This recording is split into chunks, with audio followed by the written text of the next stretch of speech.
If you know someone who would love a peek behind the galley curtain and find out what crew really get up to, please make sure to share the Red Eye podcast.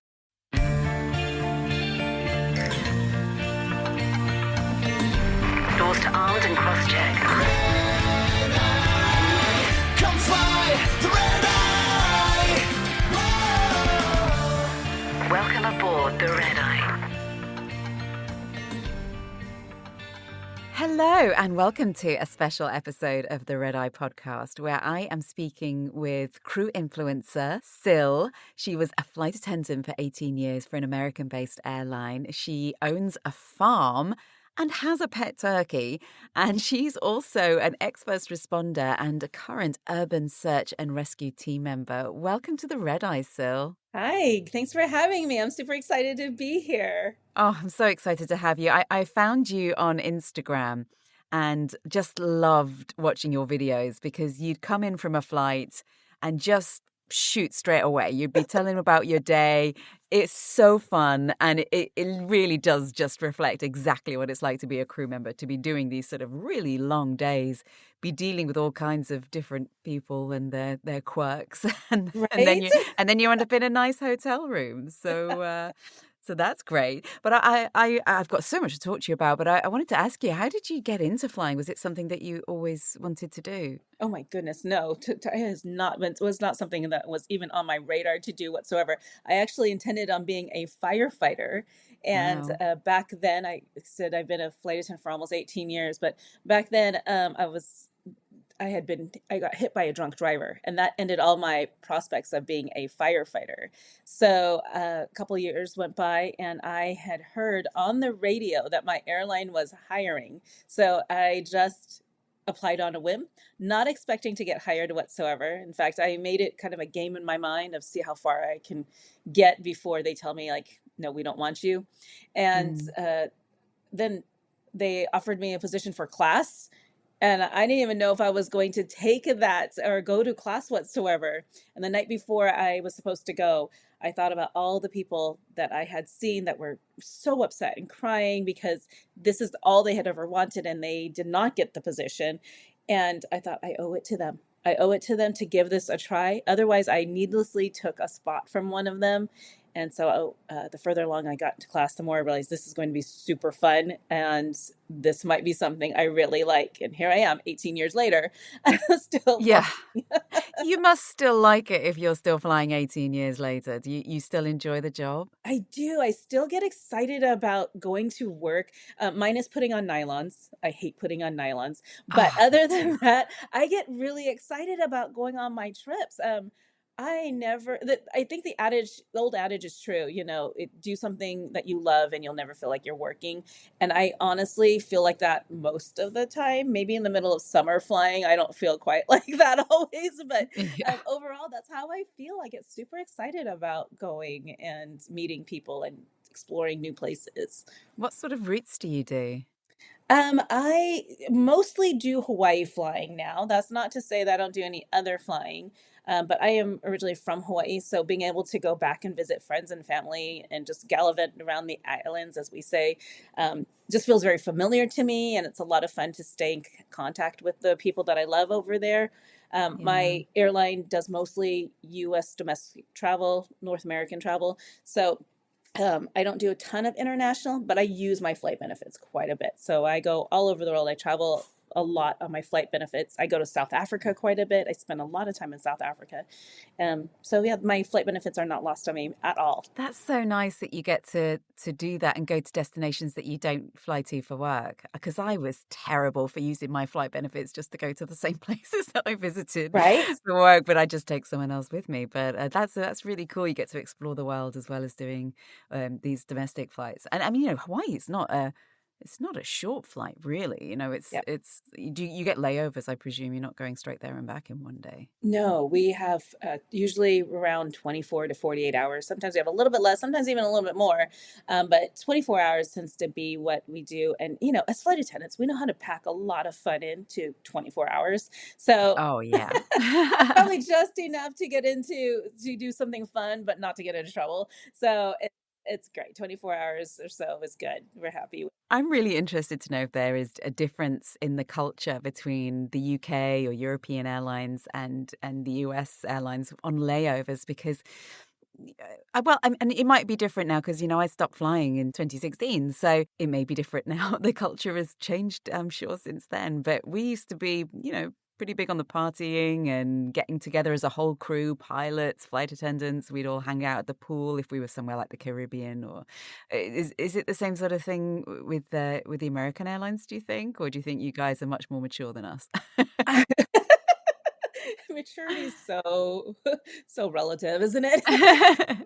No, so I can only speak with my airline. I've only been with one airline, and for us, we actually are a pretty mellow group.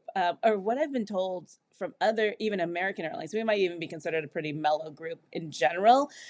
We It's even a little bit unusual for the whole crew to get together to go for a drink or to have dinner together.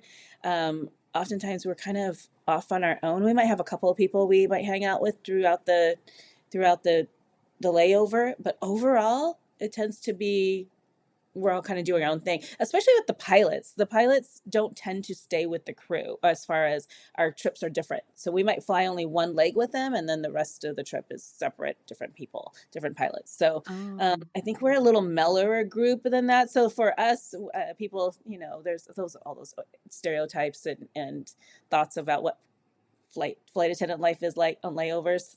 Those are not true at all, at least not for me and for most of my coworkers. We're kind of bored, actually. That's interesting. Yeah, because they were definitely true for my for my case. Well, Sounds like so much more fun. but yeah, again, I don't really know if it's the same now because a lot of the stories that we get from crew for the red eye, they're from people that flew in the late 90s, early 2000s, in Mm, 2010s, and I think maybe it's changed since then. Regulations are much tougher. The rules are a lot yeah, stricter, and the punishments are much more yeah, they're forthcoming. instant. Yeah, and instant. Yeah, And like you say, you can't really avoid instant feedback anymore. Social media, you can have a passenger yeah, on the plane who might not be happy because they didn't get their first choice of meal, or the passenger in front, laid their seat back or something like that. They can for instantly sure. go on social media and start complaining and put your name in the mix as well. So I guess maybe Exactly. people are less, they're a little more reluctant to do anything naughty. But the layovers, I'm telling you, they are fun no matter what. Yeah, absolutely. So do you go wine tasting in South Africa? That used to be my favorite thing to do. Go see the Oh, penguins. yes. Yes. I actually host small group trips to South Africa. So 6 to 8 people at a time. And so it's so fun to share my love for South Africa with other people. And yes, we do wine tastings and go see the penguins, as you said. And then we spent a week in Kruger National Park and doing safaris and things like that. So I just love the country. I love the vibe. I love the people.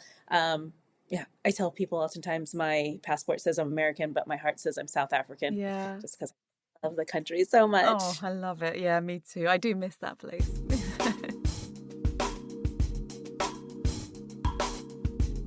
So when I looked at your Instagram to start with, what caught my eye was the you got in from a flight. I think you were in Hawaii, Yeah, and you'd had a bunch of crazy passengers that day.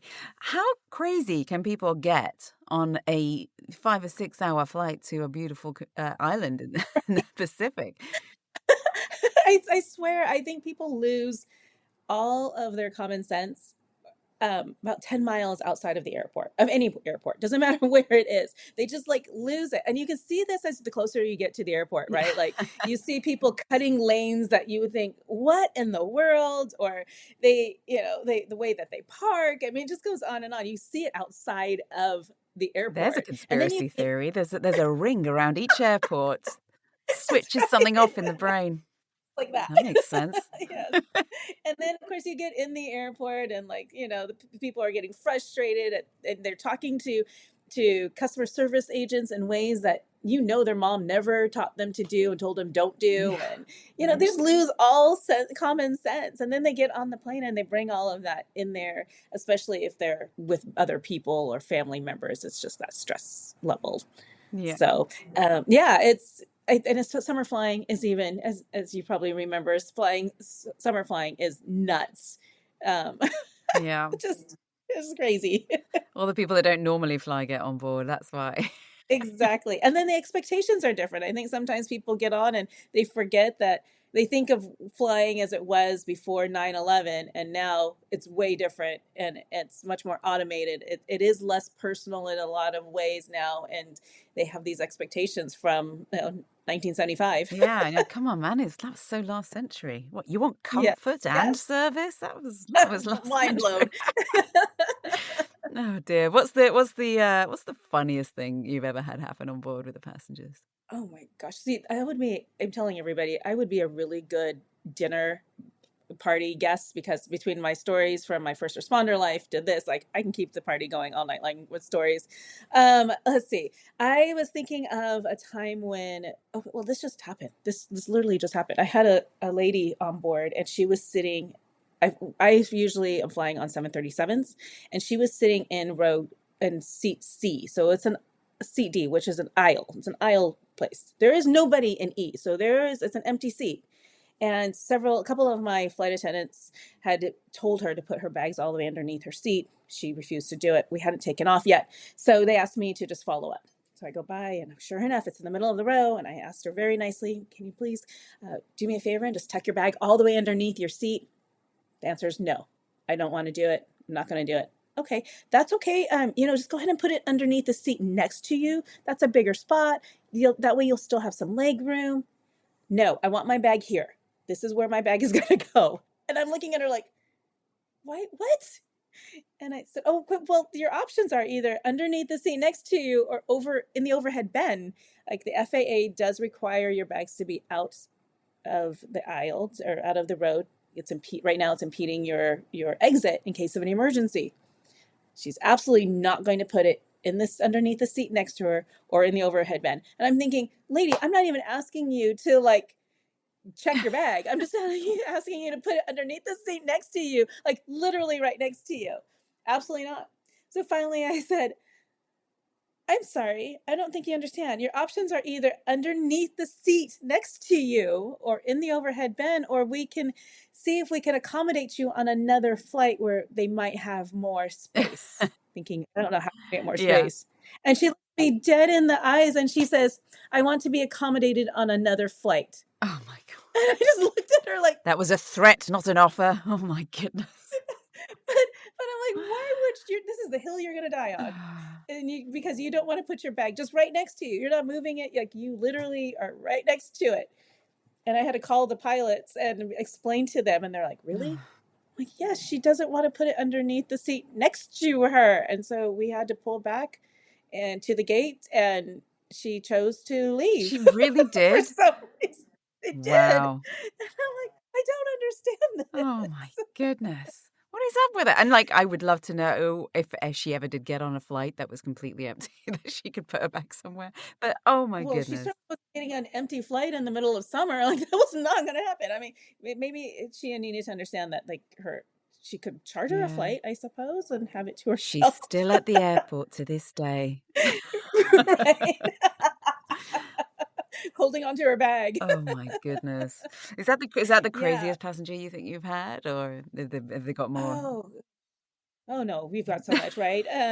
Things from I was working first class, and we have our pre-meal beverage snack, and they're mixed nuts and Hmm. pretzels, and I handed it to him as I do, or asked him first if he wanted them, and he said yes, and then he said, "Oh, I don't eat the pretzels," and I said, "Okay, I'm sorry, I can take this away. You don't have to eat it." And he's like, "Can't you just pick them out for me?" Oh my goodness. Did his mum not come with him? Just like, what? I'm not sure what to do with this, and I'm like, I they're mixed together.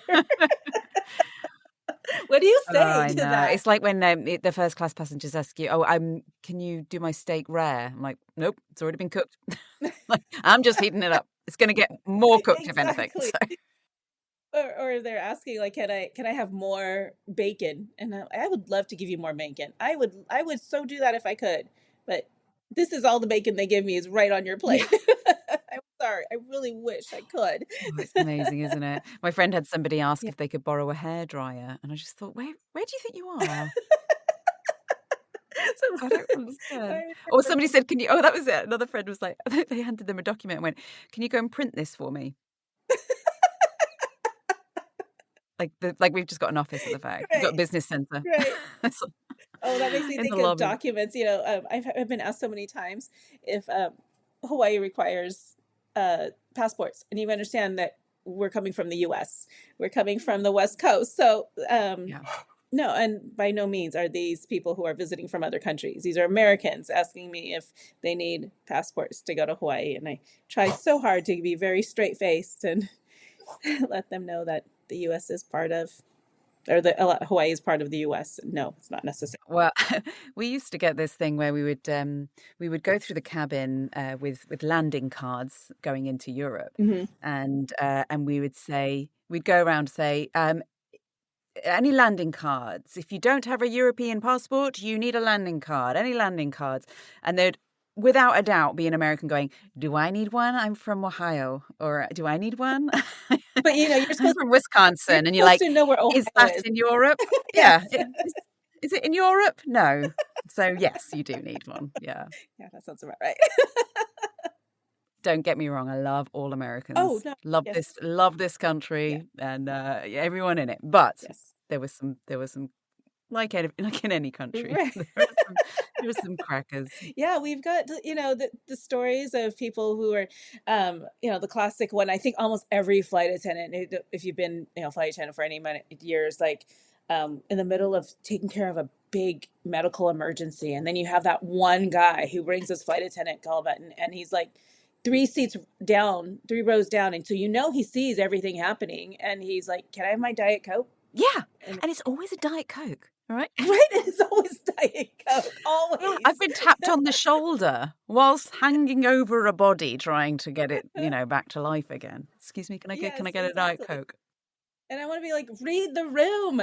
No. Oh gosh. How do these people function outside of society? I don't even know. Oh, yes. And I wonder if I have to wonder after they get off the flight and they go on their way, if they look back and be like, that's weird. Why did I do that? Yeah. Oh my goodness. If they wonder, if they look back and think of their behavior. The other night I had a lady who, I'm working first class again, and she had come up to the front to use the lavatory, and we do ask for security reasons people use the lavatory in the back, and but she came up to the front, okay, and she's walking back to her seat, and there is somebody in a passenger in first class who's sleeping, and she's got her blanket just tucked next to her. She's not really using it, but it's tucked literally between her and the seat.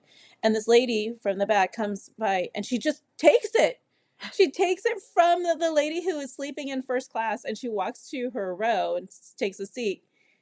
And I'm like, did we just see this? And my another coworker was up with me, and we watched this happen. So I went to this lady and I said, you know, um, if you are cold, we are always happy to heat up the aircraft.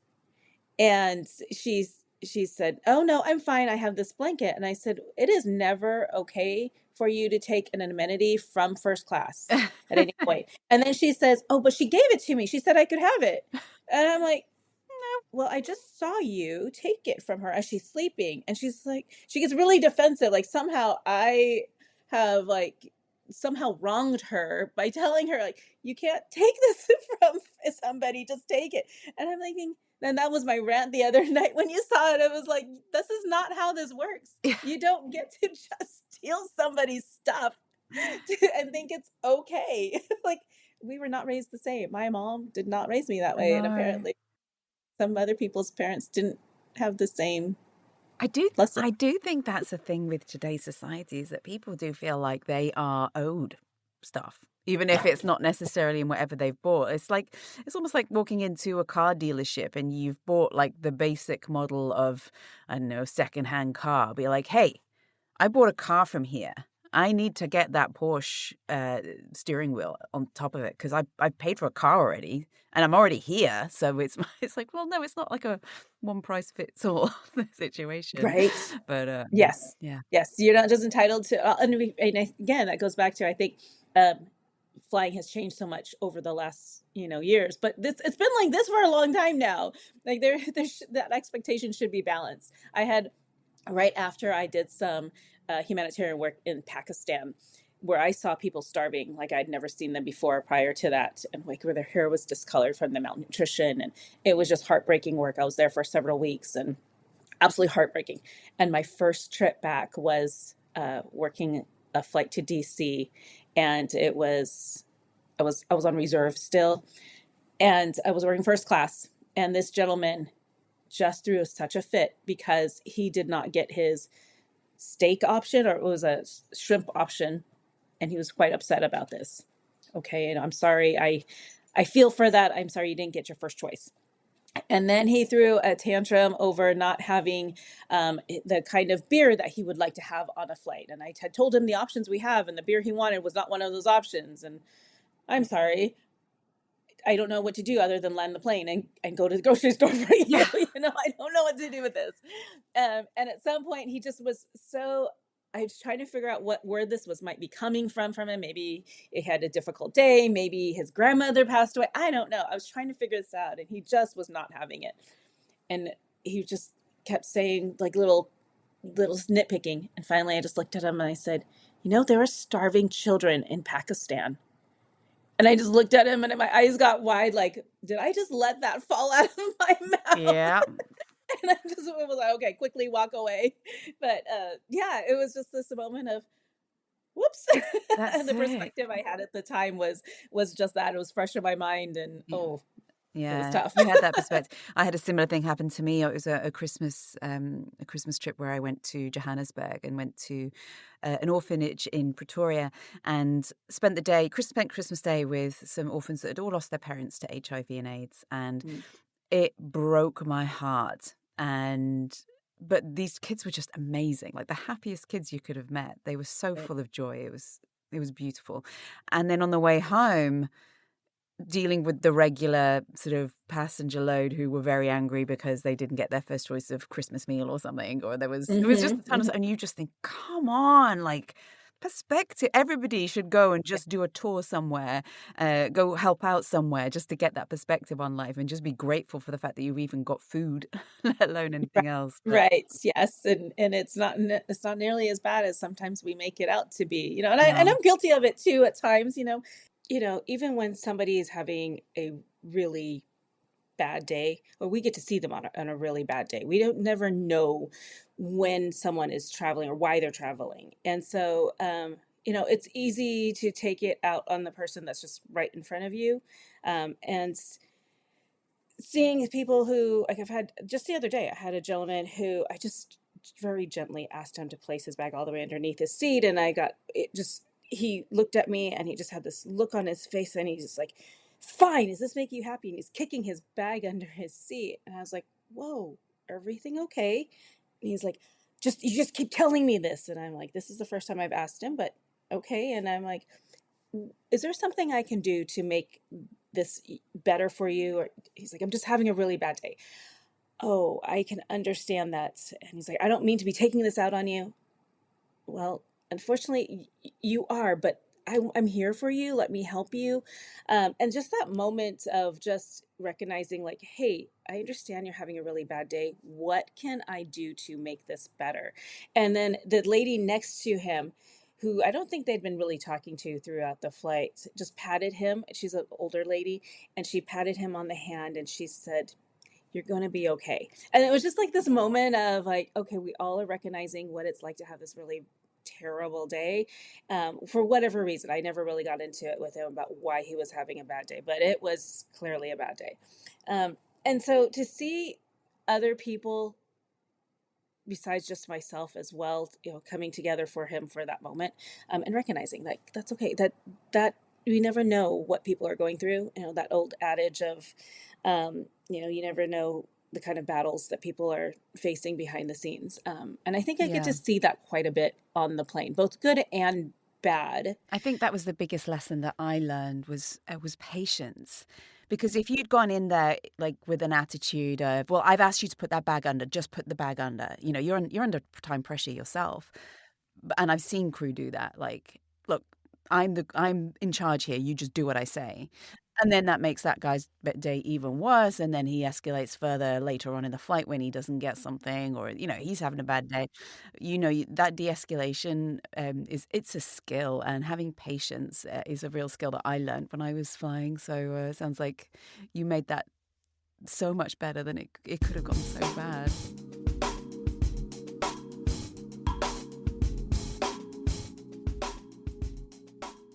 The one thing that we can't deal with is the unpredictability of some passengers, and I seem to have countless stories of passengers that have mixed alcohol with sleeping tablets. Have you experienced that? Oh yeah, absolutely. I even had a guy who, God bless him, he was heading to Honolulu and he was excited to see his sister who lives there, and he decided that he wanted to be clean for her so she didn't see him high. So he decided to detox basically on our flight, which is actually quite dangerous. There's all sorts of medical reasons why doing this over the ocean is not a good idea. And I just felt for him. Some people were very frustrated because it became a very serious medical emergency. Thank goodness I had a ER doc friend of mine that was actually flying on that trip. He was on the same flight, and he took care of it and made sure that the passenger was safe. But yeah, we never know what people are going through or what they're on or anything like that. But especially detoxing from meth on an aircraft can make someone very unpredictable. And he just wanted to be clean for his sister. He was like, I'm just so embarrassed. I don't want her to see me in this way. And oh, my heart broke for him. And something I've learned through my years as a first responder and working in ERs is all of us are actually just a few circumstances and life decisions away from being in that very same spot. And so just to know that he was embarrassed for that moment. Oh, bless him. Yeah, Yeah. gosh, yeah, that's a situation I don't think I've ever dealt with, somebody coming off meth on a flight. That's crazy.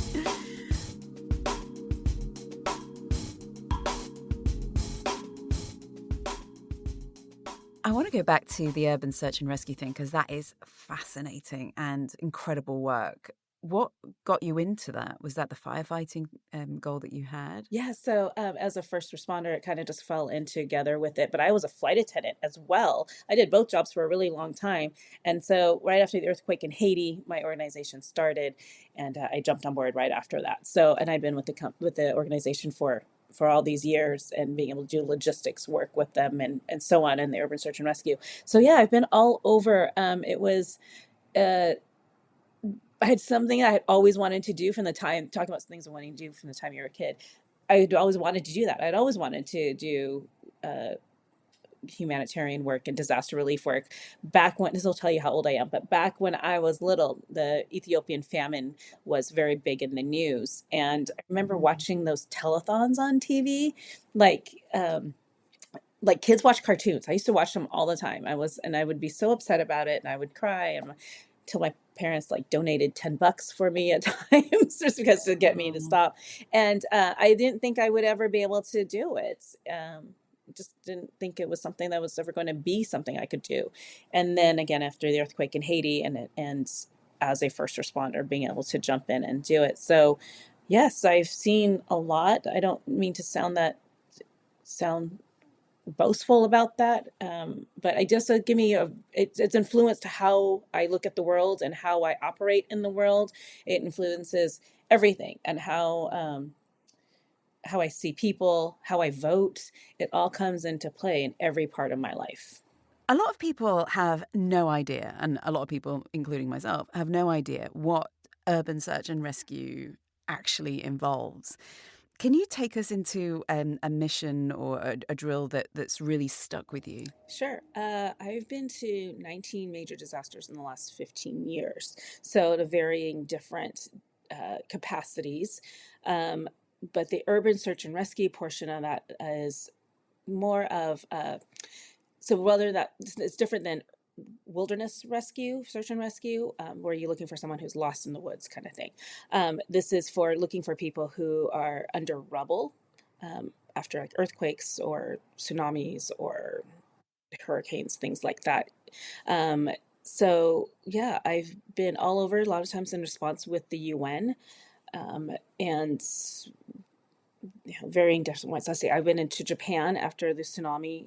We were in Nepal after the earthquake, um, which was interesting because we were hiking from one little village to another and doing assessments about what kind of damage was done in these little villages and meeting people right where they're at. And I tell people that to experience a culture in the middle of a disaster is to experience the very rawness and true nature of the culture, because no one is trying to impress anybody. They're just trying to survive. And so their culture and their society really comes through and what that's like. So I've gotten to experience people from all over the world in a very unique and very real way. The last one I did was I was there after the Lahaina fires, the Maui fires, a couple of years ago, and that hit home. I'm from Hawaii originally, so to be there working on the ground with the first responders and the people who are surviving, who lost everything, was very gut wrenching. And then working with the refugees from Ukraine as they came over the Poland border was another very soul tugging experience. Yeah, as you can imagine, just fleeing your whole world, what they know is their whole worlds, their families, their houses, their farms, all of that, to be safe was gut wrenching. It must give you such a different perspective on absolutely everything on this earth and our lives. You know, you're going to reach the last day of your life, and be able to look back and think you did things that matter, and you took every opportunity that you could to make your life and other people's lives a little bit better. It's incredible Oh, what you that's very do. kind. I just I jokingly tell people like it's either people will say things very sweet like that. I'm like, or it just means I'm crazy. I don't know. It takes a little bit of craziness as well. Hey, It's a fine line. yeah, you need a little crazy to be able to do Yeah, stuff like that. I'm all for it. And I fine line, just but it is really rewarding. It's also I think this is for all first responders in understanding when it is when your heart needs a break. And at this time, I'm taking a little bit of a break from that. Again, after 15 years, I just my soul needs a little bit of a soul oh, I can cleanse. I imagine. think it's more as well as how I can describe it for just a bit, and then I will evaluate about how what this looks like for me in the future, because I don't think I could ever just completely walk away from it. So I'll see, but it's all about kind of putting back right now, and it's much needed. Though yes, Yeah, very rewarding, and seeing the very best of people in some of the worst circumstances around the world mm, has been a very big honor and a true blessing. And it's definitely shaped who I am. It is part of everything that I do and who I am. yeah. I think it's smart to take a break. I always think, you know, we have to look after our own mental health, and it's the old Yes. adage, you know, Yeah. look after yourself before helping others, because you can't Yeah. if you're not in that right place. Yep, So you can't pour from an empty cup. So yes, absolutely. and I think as all first responders, we need to recognize when that's the case.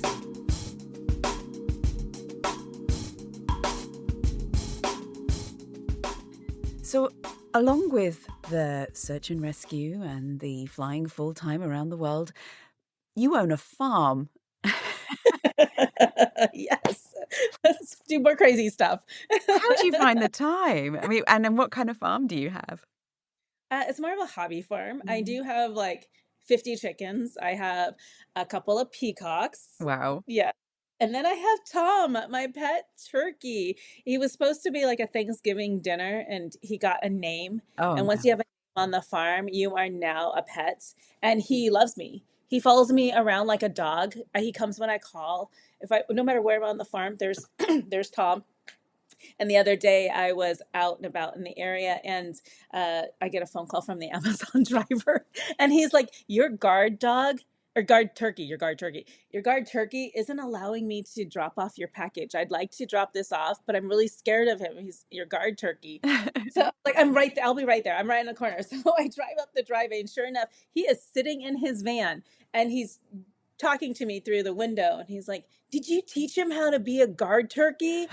And I no, this is how he works. This is just how he is. And protecting my Amazon driver from Tom. That's hilarious. Yeah, when I saw him on I don't know if it was your Flying with Sil Instagram or your farm Instagram, but it tickled me so much because he looks like he would go after somebody if he needed All to. 45 pounds of him. He's a big Yes. guy.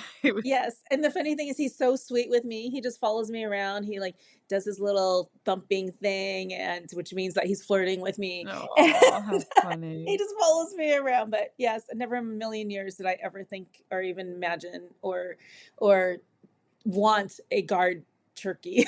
But here I am. It's not on everybody's lists yet. No, Might be rightfully now, so. but yeah. Yes. Brilliant.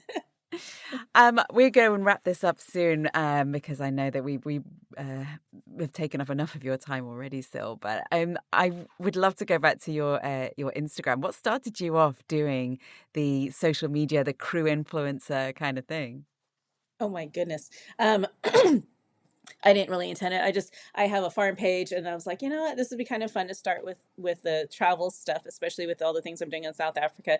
And it really wasn't that big of a deal up until January.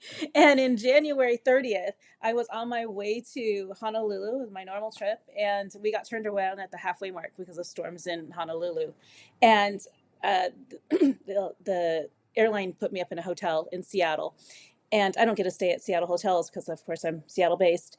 And I just decided to get on and ramble like some people do, like literally ramble. I'm still in uniform and in this hotel, and I ramble about the day, and I talk about how tomorrow I'm going to do an Indy turn and come back. And that's it. I mean, it's as boring as it sounds. It probably was one of my worst reels I've ever done. And the next morning I wake up and I had like 5,000 views. And like later on that afternoon or that evening, I had like 30,000 views on that crazy reel. And then by the end of that weekend, it was like 90,000 views. And I'm like, what is happening? And then it kind of increased from there. And it went from like 850 followers then to like 16,000. So it's been a fun ride. I think it's just, you're so real. There's no like joke like, oh, haha, this is what flight attendants, are always like. It's real what it's like to be a flight attendant, and Truly, yeah, yes. the stories that we get, and you just share who you are as a person. I really like that. So yeah, it's Oh, well thanks. I deserved. sure love having the followers, and thank you so much. And thank you for your podcast. It's always so good to hear people from the industry and what you have to share as well. It's been a fun ride to hear and listen to. I listen to you oftentimes on my way to work. Oh, thank you. That makes my day. I love it. I just think the stories that we have, you don't get them in any other industry. And it's from so unique. dealing with so many different people in the public, and yeah, all the characters that you get, the flight attendants, the pilots, the passengers. Right. I love it, and I will continue to do it as long as people are willing to share their stories. So thank you for sharing some of yours. And Oh, thank you so much for having me. This was so fun. I would recommend everybody follow Sil on Winging It with Sil on Instagram. Is there anything else that you'd like to let people know about that they can catch up with you on, or? Oh, that's the best way to do that. I'm also on Facebook, the same handle. But yeah, just remember to be nice to your flight attendants. Absolutely. Everybody be nice to your flight attendants. Thank you so much, Sil. All right, thanks. The Red Eye podcast is written by Kaylie Kay, narrated and produced by me, Ali Murphy. These stories are based on true events, but certain details, characters, and timelines have been altered to protect the innocent. Visit our website, theredeyepod.com, to subscribe to our newsletter and to find out details on how you can contribute your story for us to turn into an episode. If you enjoyed listening to our stories, please like, subscribe, and review. Thank you. Our author, Kaylie Kay, does an incredible job of taking these true stories and turning them into fun little episodes for the Red Eye podcast. But did you know she's already written 6 novels, and they are amazing? So if you want to read those, visit Amazon and search for Kaylie Kay, and I'll put a link in the show notes too.